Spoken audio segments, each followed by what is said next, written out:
Hello दोस्तों, आज हम लोग बात करेंगे एक स्प्लिट एयर कंडीशनर के इंस्टॉलेशन की। कहते हैं कि अगर हमने इंस्टॉलेशन खास तौर से स्प्लिट एयर कंडीशनर का अच्छे से किया है तो बहुत सी प्रॉब्लम्स हमेशा हमेशा के लिए ख़त्म हो जाती हैं। बढ़िया कूलिंग मिलती है और एयर कंडीशनर बढ़िया से हमको इफ़ेक्ट्स देता है, इलेक्ट्रिसिटी बचा के देता है, लाइफ उसकी बढ़ जाती है। तो इंस्टॉलेशन में आपका ध्यान रखना, केयर करना बहुत इम्पोर्टेंट है। तो दोस्तों हम लोग एक-एक चीज़ को ध्यान से देखते चलेंगे। चलिए स्टार्ट करते हैं एक स्प्लिट एयर कंडीशनर के इंस्टॉलेशन को। ये सामने आपके इंडोर यूनिट रखा है स्प्लिट एसी का। इसकी हम लोग बैक प्लेट ओपन कर लेंगे।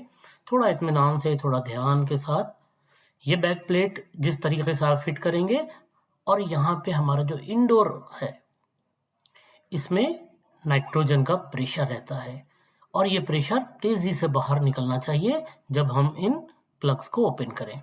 अगर प्रेशर नहीं निकलता है, थोड़ी समस्या है। फिर हमको चेक करना पड़ेगा कि ये तो किसी ने ओपन किया है या इस सिस्टम में कहीं इंडोर यूनिट में लीकेज है। तो हम लोग बात कर रहे थे प्लेट जिस तरीके से इंस्टॉल होगी, आपका एयर कंडीशनर का इंडोर वैसा ही दिखने वाला है। सफाई का ध्यान रखेंगे, नाप के बराबर से सिस्टमेटिक तरीके से लगाएंगे। कैलकुलेशन बहुत इंपॉर्टेंट होता है। हम जब भी प्लेट को सेंटर में लेना चाहते हैं तो प्रॉपर उसकी नाप जोख करते हैं, प्रॉपर बैलेंस करते हैं प्लेट को। अब वो ज़माने चले गए कि हम राइट या लेफ्ट से उसको झुका दें ताकि पानी ड्रेन आउट हो सके। हमारे इंडोर में सिस्टम दिया रहता है कि पानी खुद ब खुद बाहर आने वाला है, तो आपको प्लेट को राइट लेफ्ट झुकाने की ज़रूरत नहीं है। प्लेट आपके इंडोर यूनिट में थोड़ा-सा खुद ही राइट लेफ्ट मूव होती है। स्पेस होता है राइट में ज़्यादा बहुत जगह पे, लेफ्ट में कम स्पेस होता है। तो हम कैलकुलेट करके इस तरह से प्लेट को लगाएँगे ताकि हमारा यूनिट सेंटर में दिखाई दे और यूनिट इंडोर वहीं लगेगा जहाँ पे आपको प्रॉपर कूलिंग इफ़ेक्ट चाहिए है। तो आपके प्रॉपर टूल्स होना चाहिए, बैलेंस कर रहे हैं, निशान लगा रहे हैं। जो आपको स्क्रू दिए गए हैं पूरे स्क्रू लगाना चाहिए। नॉर्मली 8 स्क्रू जो हैं वो इसको होल्ड करके रखते हैं। अच्छी क्वालिटी की जो प्लग्स होते हैं प्लास्टिक, उनका यूज़ कीजिए। जो साथ में स्क्रू दिए गए हैं उनका यूज़ कीजिए, क्योंकि ये वन टाइम एक्सरसाइज है। अगर यहाँ पे कुछ गड़बड़ी होती है तो आपका यूनिट जो है वो हमेशा प्रॉब्लम करेगा। बैलेंस बैलेंस जगह पे जहाँ जितने स्क्रू लगना है हेवीली उसको टाइट कीजिए। प्रॉपर आपके पास टूल्स होंगे, हमेशा काम करने में आसानी होगी। इन स्क्रूज में कोई बचत ना कीजिए। देखिए बैलेंस करके बहुत सामने बैलेंसर हमको दिखा रहा है। अब जैसा ही आप लगाएँगे इस पर इंडोर यूनिट वैसा ही दिखेगा आपको। तो ध्यान से हमने इसको इंडोर यूनिट को अभी फ़िलहाल लगा दिया है। अब हम पाइपलाइन को बहुत ध्यान से सीधा करेंगे।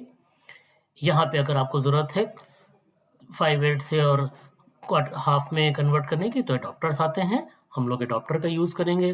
मान लीजिए इसकी जो इंडोर में पाइप है वो 5/8 का है, लेकिन आपके पास पाइप लेंथ जो है वो जो इंडोर को आउटडोर से कनेक्ट करने वाली है वो हाफ की है, तो ये रिड्यूसर आप वहाँ पे यूज़ करेंगे। एक बार अच्छे टूल्स, सही टूल्स तो आपका काम बढ़िया होने वाला है।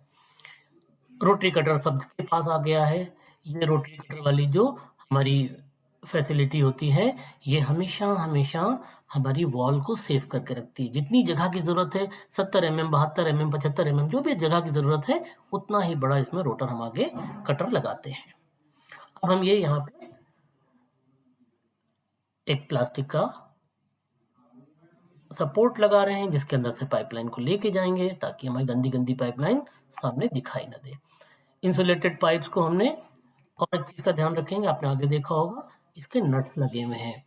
जब हम इसमें से गुज़ार रहे हैं, अगर खुले होंगे, तो मिट्टी अंदर चली जाएगी। खूब सफाई से इसको ये लपेट के इसको हम प्रॉपर्ली बाहर करेंगे। बाहर करने के बाद अब ज़रूरत है इंडोर आउटडोर की पाइपलाइन को कनेक्ट करने की। ये सब काम इत्मीनान से किया जाता है, जल्दीबाज़ी में खराब हो सकता है। अच्छे से टाइट करेंगे इसको, बहुत टाइट करने की ज़रूरत नहीं होती है और इसमें आपका इस पाइपलाइन में कहीं भी आपका जो भी जॉइंट्स दिए हैं इसमें टेफ्लॉन का इस्तेमाल नहीं होता है। तो इसको हम लोग अच्छे से टाइट कर देंगे। मोस्ट इम्पोर्टेंट पार्ट है हमारा ड्रेन लाइन को सेट करना, ड्रेन लाइन को फिट करना। पाइप भी सही क्वालिटी का इस्तेमाल करेंगे, कनेक्टिविटी भी अच्छी रखेंगे और ड्रेन जब हमारा एक जगह से दूसरी जगह जा रहा होता है तो ये धीरे-धीरे ड्रॉप होता जाता है। हर मीटर पे अप्रॉक्सिमेट 0.5 सेंटीमीटर 5 एमएम इसको ड्रॉप करते हैं। ताकि पानी अच्छे से निकल सके। और ये पाइप में ऊपर नीचे नहीं होता है, एक ही तरीके से बेटर रहता है कि इसको हम नीचे लेकर जाएँ। तो यहाँ पे इसको हम लगा रहे हैं।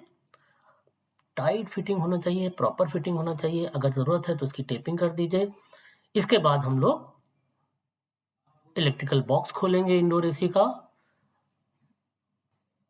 जो भी कनेक्टिविटी है प्रॉपर्ली कनेक्ट करेंगे। अगर आपने कुछ भी इसमें अपनी मर्ज़ी से चेंज कर दिया, तो क्या है, अगर गलती से सिग्नल वाले वायर पे फेस का कनेक्शन हो गया, तो आपकी इंडोर की पीसी भी उसी वक़्त खराब हो जाने वाली है। तो ध्यान से, फेस है अपनी जगह पे, न्यूट्रल अपनी जगह पे, सिग्नल अगर आपका इन्वर्टर एसी है तो सिग्नल उसमें आएगा अपनी जगह पे। अर्थ बहुत ज़रूरी है। बिना अर्थिंग के इंस्टॉलेशन नहीं करेंगे। ध्यान रखेंगे, अर्थिंग आपके लिए सेफ्टी का काम करती है। घर में आग लगती है, घर में कोई परेशानी होती है, कोई वायरिंग जलती है, अर्थिंग हमेशा सपोर्ट करेगी। आउटडोर में करंट ना आए, आउटडोर के कि बच्चा जाके छू ना ले और उसको करंट लग जाए, इस सब के लिए अर्थिंग का प्रॉपर होना बहुत ज़रूरी है। और अर्थिंग और न्यूट्रल में कोई सप्लाई हमको नहीं मिलना चाहिए। अब हम फिल्टर्स की फिटिंग देख लेंगे कि प्रॉपरली फिल्टर्स लगे हैं।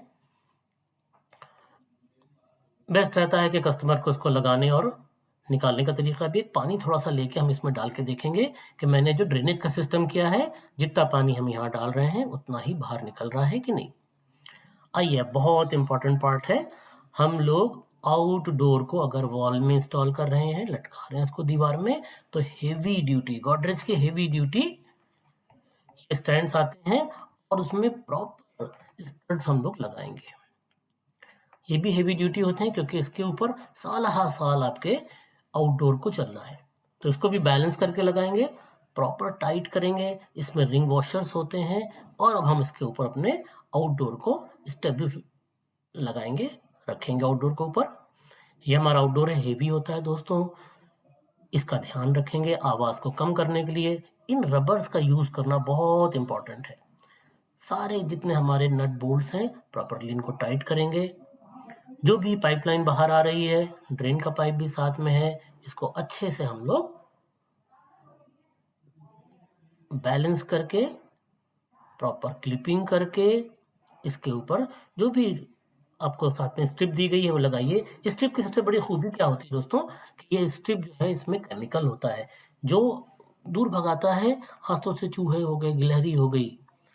तो अगर आपने ये फोम ऐसे ही छोड़ दिया, इसके ऊपर कोई प्रॉपर टेपिंग नहीं करी, तो कई बार ये फोम जो है वो गिलहरियां और चूहे जो है वो काट देते हैं। अब हम इनको कनेक्ट करेंगे। अब ये इनडोर को आउटडोर से कनेक्ट किया जा रहा है। आउटडोर में भी आपको यहाँ पे प्लग्स मिलेंगे। आउटडोर दोस्तों पूरे तरीके से वैक्यूम करके रेफ्रिजरेंट की पूरी क्वांटिटी चार्ज होके आता है। तो इसमें आपको कोई चार्जिंग वगैरह करने की ज़रूरत नहीं है। ज़रूरत तभी पड़ती है जब आप दी हुई लेंथ से ज़्यादा बढ़ा रहे हैं। तो अगर दी हुई लेंथ से ज़्यादा बढ़ा रहे हैं तो हर मीटर पे आपको R410, R32, R22 अशराय के हिसाब से 30 ग्राम्स ऐड करना होती है।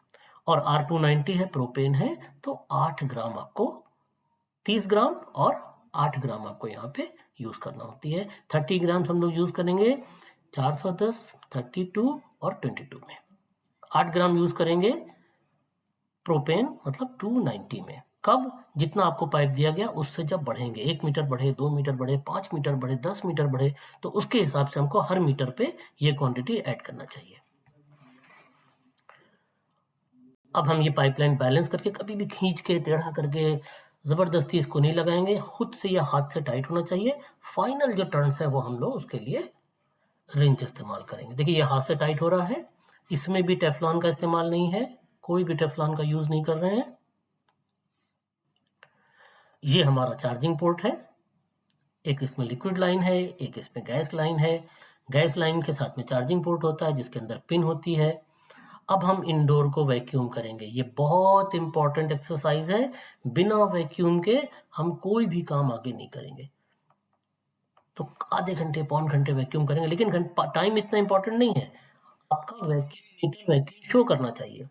फिर जब वैक्यूम हो जाता है तो हम रुक जाते हैं, थोड़ा देर वेट भी करते हैं कि कहीं से वैक्यूम ब्रेक तो नहीं हो रहा है। अगर वैक्यूम ब्रेक हो रहा है तो फिर हम लीकेज को चेक करते हैं। यहाँ पे भी जो नीचे कनेक्टिविटी हुई थी, वही सेम कनेक्टिविटी हम लोग यहाँ पर भी करेंगे।